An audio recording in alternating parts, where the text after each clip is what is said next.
अंदर में है, तो इसका इतिहास भी काफ़ी पुराना है, और जिस बारे में तुम्हें पहुँच के बताऊँगा गाइस। तो मैं अभी बाइक पे जा रहा था, आगे मेरे मामा चला रहा है, पीछे बैठा है और मैं हूँ। तो गाइस वहाँ मिलके करते हैं।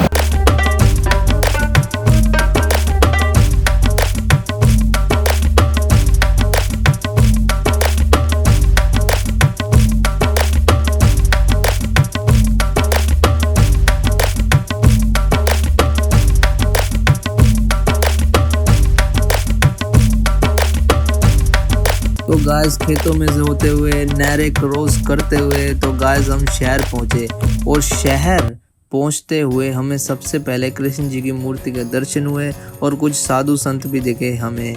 तो यहाँ हम गाइस एंट्री कर चुके थे और मुझे काफ़ी अच्छा लगा वहाँ जाके। काफ़ी बड़ा एरिया था जो कि आप कैमरे में नहीं देख पाओगे, आपको जाना ही पड़ेगा। और गाइस मैं अभी एक पंडित जी की वॉइस लगाऊंगा जो कि यहाँ के हेड हैं, और वो बताएंगे कि यहाँ की हिस्ट्री। मुझे मतलब ज़्यादा पता नहीं थी, लेकिन इसलिए मैं एक पंडित जी की वॉइस लगाऊंगा जो आप लोगों को यहाँ की हिस्ट्री बताएंगे। Okay guys. कात्यायनी देवी मंदिर, पराशक्ति साधक वेद पाठशाला, कात्यायनी देवी मंदिर, ब्रह्म सरोवर, कुरुक्षेत्र। ब्रह्म सरोवर जिसका दूसरा नाम आदि सरोवर भी है, और आदि सरोवर इसलिए है कि ब्रह्मा जी ने जब सृष्टि की उत्पत्ति का कार्य प्रारंभ किया था तो यज्ञ किया था, जिनके नाम से इसका नाम ब्रह्म सरोवर है। ब्रह्मा जी ने अपना कार्य संभालने से पहले इस तीर्थ की परिक्रमा की थी। इसी तरह भगवान विष्णु ने इस तीर्थ की परिक्रमा की थी। इसी तरह से भगवान शिव ने इस तीर्थ की परिक्रमा करके अपना कार्यभार संभाला था और कार्य को प्रारंभ किया था। इसका आदि तीर्थ इसलिए नाम है क्योंकि ये सृष्टि के उत्पन्न होने से पहले से ये तीर्थ है।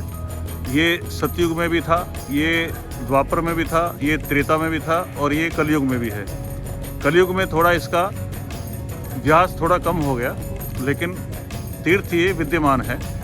आज जैसे चतुर्दशी है, कल अमावस्या है, तो जितने भी तीर्थ, जितनी भी नदियाँ, जितने भी देव देवता, गंधर्व, राक्षस, जो भी किन्नर, जितने भी देवी देवता हैं, सब चतुर्दशी की अर्धरात्रि के बाद पवित्र माना जाता है। और इसीलिए अमावस्या में जो भी अपने पितरों के निमित्त यहाँ पे पिंडदान करे या पूजा तर्पण करे, उनकी मोक्ष की प्राप्ति होती है। सूर्य ग्रहण पे भी इसका बहुत माहात्म्य है। सूर्य ग्रहण पे भी जो इसमें स्नान करे, दान करे, पुण्य करे, यज्ञ करे, उनको अक्षय फल की प्राप्ति होती है। ऐसा यहाँ का माहात्म्य है। और उस तीर्थ की आरती करने से, आरती देखने से अक्षय पुण्य की प्राप्ति होती है।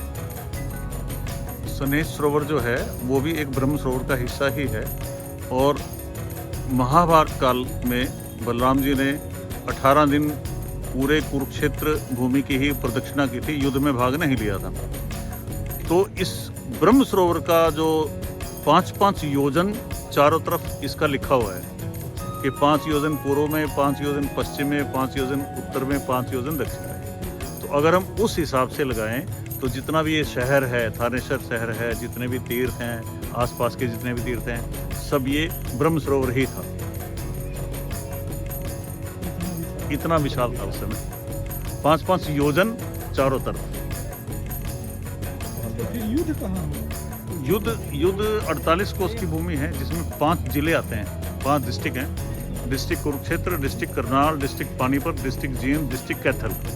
इतना एरिया है, 150 किलोमीटर का एरिया है जहाँ पे युद्ध हुआ था। ये तो युद्ध भूमि से फ्री था, सब युद्ध लड़के शाम को यहीं इकट्ठे हो जाते थे।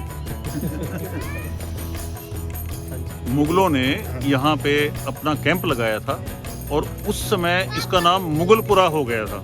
जो अब ये पुरुषोत्तम बाग है, इसका नाम था पहले मुगलपुरा, क्योंकि मुगलों ने यहाँ पे अपनी चौकी बनाई थी और यहाँ पे जजिया टैक्स लगाया था। वो जजिया टैक्स, जो भी इस सरोवर में स्नान करेगा या इसमें से जल लेगा, 1 लोटा जल भी लेगा, उसको टैक्स देना पड़ेगा। तो ऐसा मुगलों ने किया था। यहाँ पे मंदिर भी थे, उन सबको ध्वस्त कर दिया था, तोड़ दिया था। अपनी चौकियाँ, मंदिरों में अपनी चौकियाँ बना ली थी उन्होंने। तो मराठाओं ने, जो पानीपत में थे उस समय युद्ध हो रहा था, तो मराठाओं ने यहाँ से आके उनको भगाया था।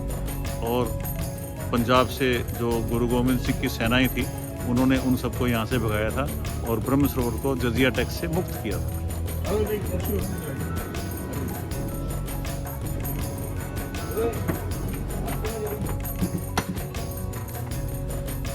अन्य क्षेत्रे कृतं पापम धर्मक्षेत्रे विनश्यति धर्मक्षेत्रे कृतं पापम वज्रलेपा भविष्यति।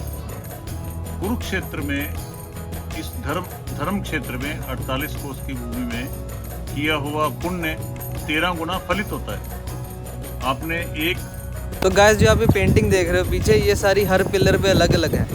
मैं सबका स्क्रीनशॉट लेके लगा दूंगा, आराम से देखना आप। पुण्य किया तो उसको 13 गुना आपको फल प्राप्त होगा। इसी तरह से किया हुआ पाप 13 गुना फलित होता है, जो इंद्र के वज्र के समान कठोर हो जाता है, जिसका कोई प्रायश्चित नहीं है।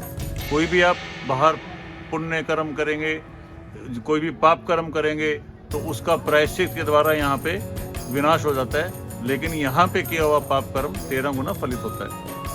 इसी तरह से काशी में जैसे 2 तरह से मुक्ति मिलती है, एक जल में एक स्थल में, लेकिन कुरुक्षेत्र में 3 तरह से मुक्ति प्राप्त होती है, जल में भी, स्थल में भी और आकाश में भी। ये बड़ी विचित्र भूमि है, चारों वेद यहाँ पे लिखे गए हैं और भगवान कृष्ण ने भी इस भूमि को इसलिए चुना था कि यहाँ पे युद्ध में जो भी मारा जाएगा उसकी मुक्ति हो जाएगी, इसलिए इस भूमि को युद्ध के लिए चुना गया था।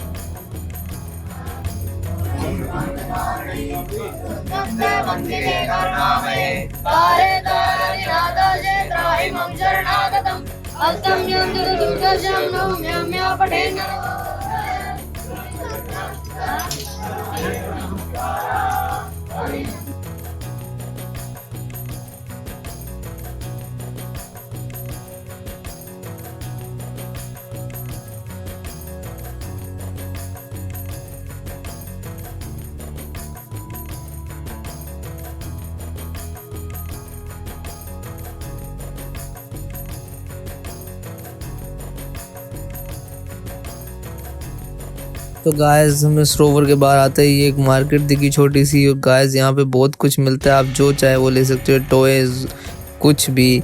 और यहाँ दाल मोठ भी मिलती है, आप वो खा सकते हैं, बहुत ही बढ़िया होती है। मैंने खाई थी पर मैं सीन नहीं ले पाया गाइस। और गाइस साधु संतों को बाय करते हुए हम एक नेक्स्ट सफ़र की ओर निकल पड़े।